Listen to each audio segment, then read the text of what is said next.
Hey, this is Paul. If you're looking behind me, you can see that I've been working on my office project, and I am not. That little corner back there where there's still a little bit of mess, that has been where I have been recording video for the last 4 years plus. And I am now recording video from the area there that I did a lot of other work on.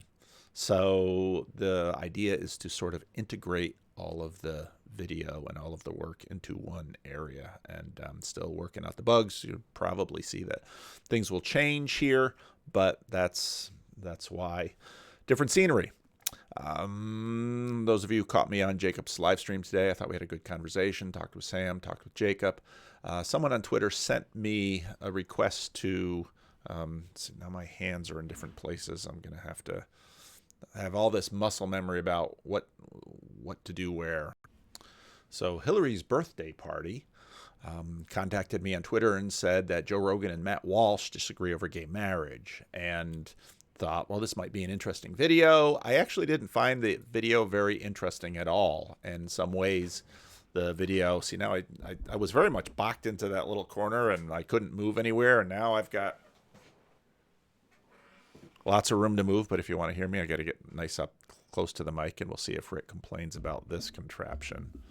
I could put it on the other side, Rick, and then you'd see less of it, and maybe Rick will be happy.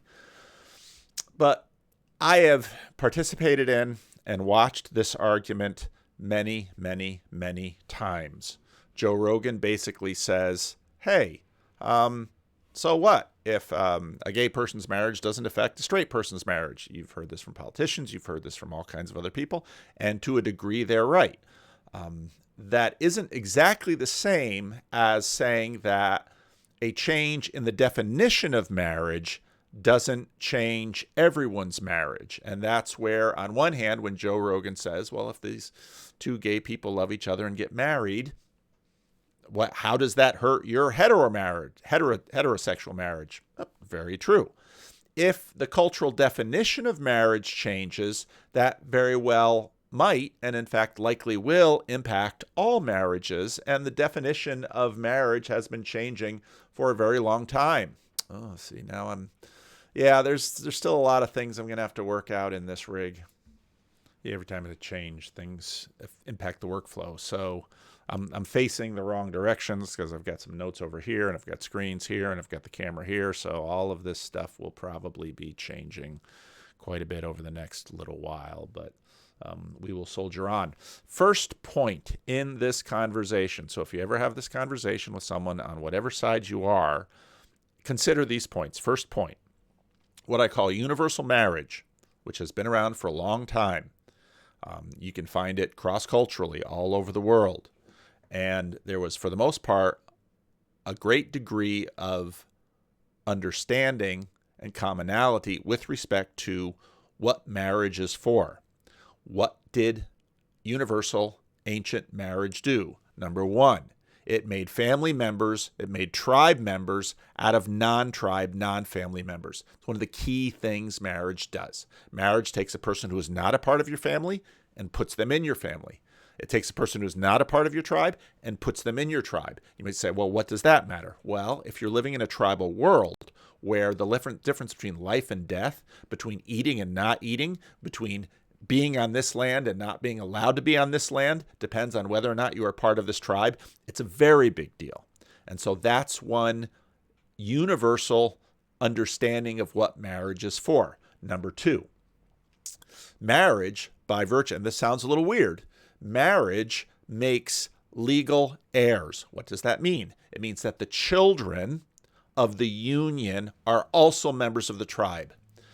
If you read the book of Genesis very carefully, and you look very closely at the relationship between Abram and Sarah, she is his half-sister.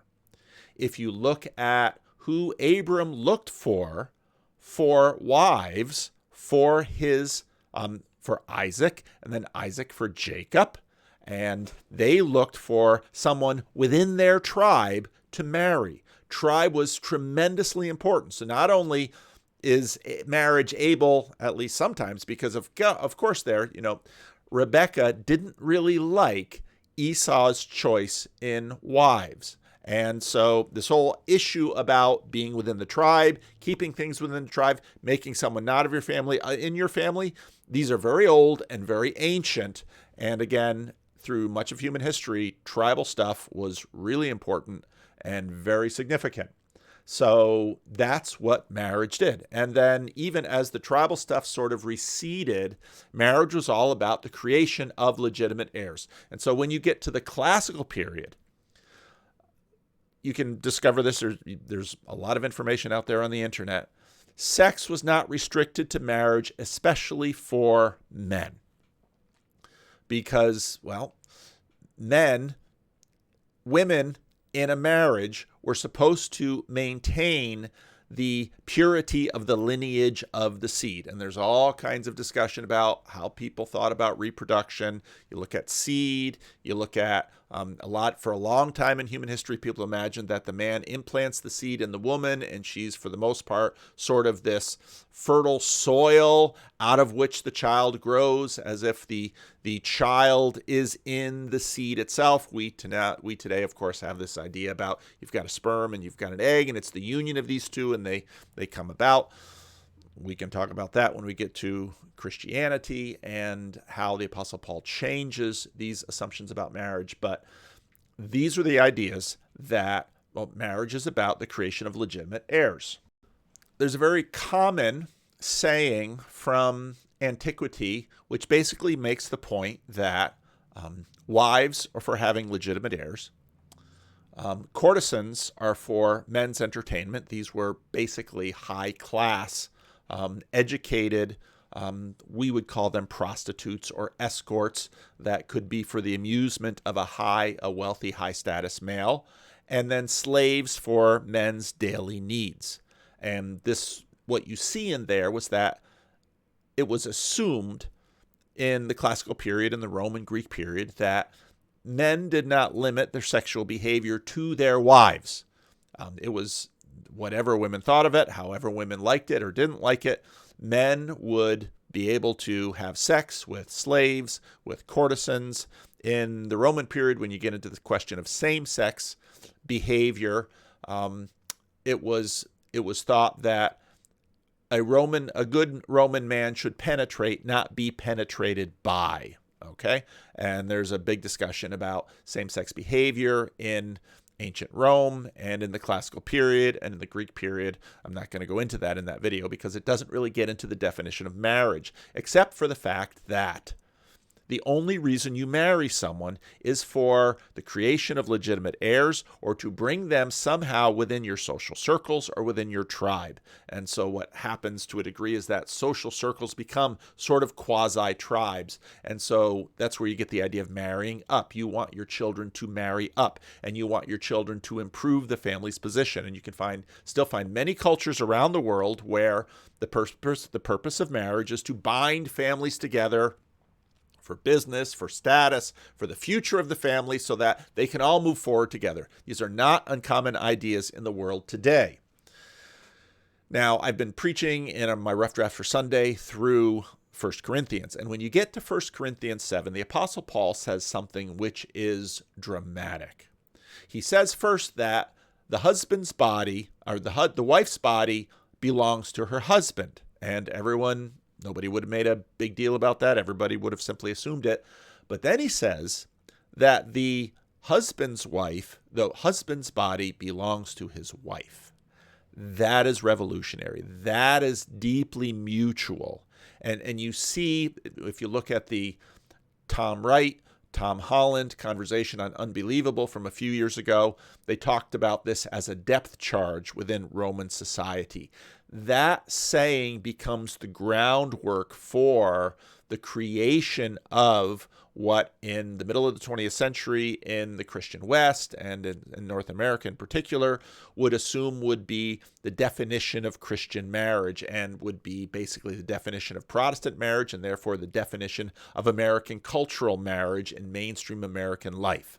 That sex was reserved exclusively for marriage. That is an innovation in marriage that very much grows out of the Pauline New Testament. Now, some of our Jewish friends and listeners can probably school me on to what degree this was assumed by the traditions in First Temple Judaism or in the day. I would assume that Paul didn't make this up solely out of whole cloth, but this is in some ways in continuation. But Paul says it, and he says it very starkly, and he teaches it to the church in Corinth. And this teaching then goes on through Christian history. It becomes very restrictive of male sexuality. Okay? There were already a lot of restrictions on female sexuality, at least within a household where there was economic, material, and political concerns about legitimate heirs. All right. 200-300 years ago, we had the psychologization of marriage. It doesn't mean that the other issues went away, but that increasingly marriage became a vehicle for romantic fulfillment. And you can find all sorts of period pieces about this, whereas I am sure that throughout history, many young women were not terribly excited about having to marry some far older, high-status, wealthy male because they wanted to marry for love. You can even find hints of that in the book of Ruth, where Ruth pursues Boaz, and Boaz compliments Ruth for showing him the kindness of expressing her interest in him rather than going after other young men. So these ideas that we have currently in our world that are simply common by virtue of what we would assume to be normal biology, these were not unknown in the ancient world. But there were reasons why families would want to marry a young woman to an older man, and there were some reasons why that didn't always work out too badly for the young woman. She had to, maybe if he was a good guy, a nice guy, she'd have to deal with him for a few years, but he'd probably die young and leave her a ton of money, and she could live quite comfortably as a widow with status and power. If you look at the French Revolution, you can find some of these women who were widows of high-status, wealthy men basically began hosting philosophical conversations for the philosophes. And I mean, there's just lots of this kind of thing that you can find in the world. Perhaps if you look at Lydia in the book of Acts, she was a seller of purple cloth. She didn't seem to have a husband in the book. We don't know for sure. She didn't seem to have a husband. She was clearly a wealthy woman. She was clearly had status. She may very well have been someone who eventually became taken as a wife by a high-status older male, and when that man died, she, in a sense, inherited his kingdom. And that was a way that women could have a significant amount of wealth, a significant amount of status, and a significant amount of power, even in the ancient world. But, like I said, 200 or 300 years ago, the definition of marriage began to migrate as marriage is for romantic fulfillment. And that change deeply impacted the West, and you can find it in movies, and it deeply impacted ideas and assumptions within the church. Now, what you have when you arrive at, let's say, the common cultural assumptions about sexual propriety come the middle and late 20th century, you have basically the elements of all of these social evolutionary steps where marriage is about legitimate heirs. The word bastard is still floating around. Marriage is about legitimate heirs. Marriage is a way that you take a non-family member and they become a part of the family. We have all sorts of rituals around that. Marriage, thanks to the Apostle Paul, is supposed to be a very mutual thing. And in Western Europe, polygamy goes away, and it's one-on-one. And again, that's another impact of the New Testament. And then you have the psychologizing and the romanticizing of marriage. Marriage is supposed to yield a good, which is fulfillment, romantic love, and you can see it in Jerry Maguire, you complete me. So you have all of these elements now balled into marriage. Now, when Joe Rogan talks to Matt Walsh, Joe Rogan predominantly thinks of that psychologized, romantic understanding of, I'm going to have all this moving around in the studio, all of this understanding of what marriage is for. And so he will say to Matt Walsh, well, if a gay couple has romantic feelings about each other, a gay couple has sexual feelings for each other, within the Western definition of marriage, that seems like the best way to go. The pinnacle of it is getting married. You find this if you watch The Bachelor or Bachelorette. The pinnacle of one's life is romantic union in marriage, and everyone on The Bachelor and Bachelorette wants the whole thing for themselves. And many of these people have come from broken homes, and they're all on the show saying, we want life to be, I want to find my person, because they're sensitive to other concerns in society. I want to find my person, and I want it to be for life. Often you'll hear people say things like, I'm looking for unconditional love. But of course, the irony in a show like that is the moment that one person sort of betrays another or even just makes them nervous, they get kicked to the curb. So much for unconditional love. I want to receive unconditional love, but I am in no way ready to grant it, even despite all of the ideas that they have about it. So Joe Walsh walks into this conversation with Joe Rogan, and Joe Walsh is very unprepared for this. I don't know if Joe Walsh hasn't been thinking enough about the definition of marriage, but he didn't do well in this conversation, basically because he didn't think about the evolution and the history of marriage. Now, the state, in a sense, has now sanctioned this modern evolution of marriage to be, as have many churches. Churches will play this game as well as everyone else. And basically, okay, so marriage is sort of the pinnacle of the romantic ideal, even as marriage is in many ways being deconstructed. And you can find, just the other day, Dr. Emily Ann Halt, who is co-founder and CCO of Join COA, psychoanalytic psychologist, tweeting to make psych concepts more digestible, promoter of self-awareness in all forms. She puts on Twitter, instead of till death do us part, how about for as long as this feels healthy, safe, and meaningful for both of us? Okay, so you can already see in many ways the deconstruction of universal marriage in what's been happening to the definition of marriage.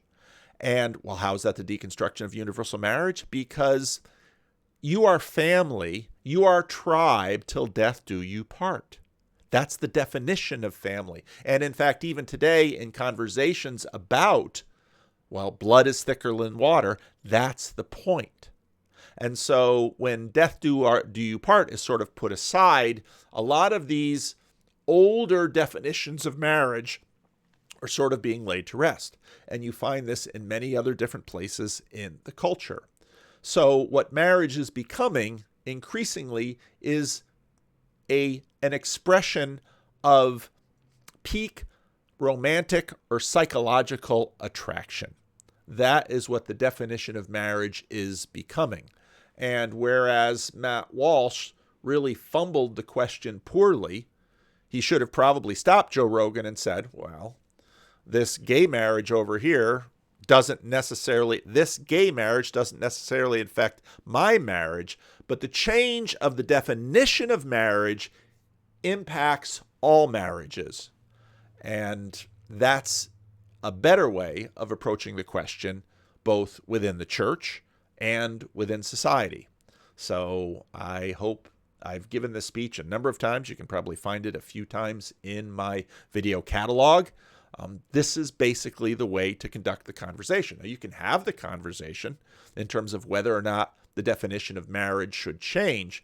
What you very quickly discover is now that when someone approaches marriage with the idea, till death do us part, how about for as long as this feels healthy, safe, and meaningful to both of us, the big sticking point very quickly becomes the children. Because no matter what people told you in the 70s, children care about their parents' marriage. It's a very big deal to children. And A book I can recommend, Andrew Root, who's been on the channel a number of times, Children of Divorce. That book, when I read it, made the point very strongly that in many ways, children experience divorce as an ontological loss. There is something in them that they, in fact, are, as they are biologically, and materialists should be able to understand this, biologically, they should get the fact that they are made by two people. And with all of the reproductive engineering going on now, expect continued conversation around those sorts of issues. A sperm donor that has donated his sperm to 6, 8, 10, there have been some strange cases where, in fact, the doctor has used his own sperm and has dozens, if not hundreds, of children out there. People care about this stuff. That doesn't just go away. And if the idea of marriage as making someone who is not part of your tribe or family as a part of your tribe or family, blood is thicker than water, the creation of legitimate heirs in terms of property and inheritance, if that goes away, that matters.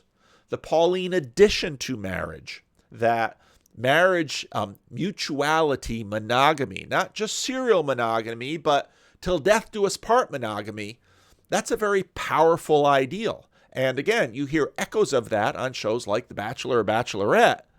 But the thing about ideals is that they pull people. So these are some points that Matt Walsh could have made to Joe Rogan and did much better on the 15 minutes of fumbling he did in this conversation. So that addresses your question.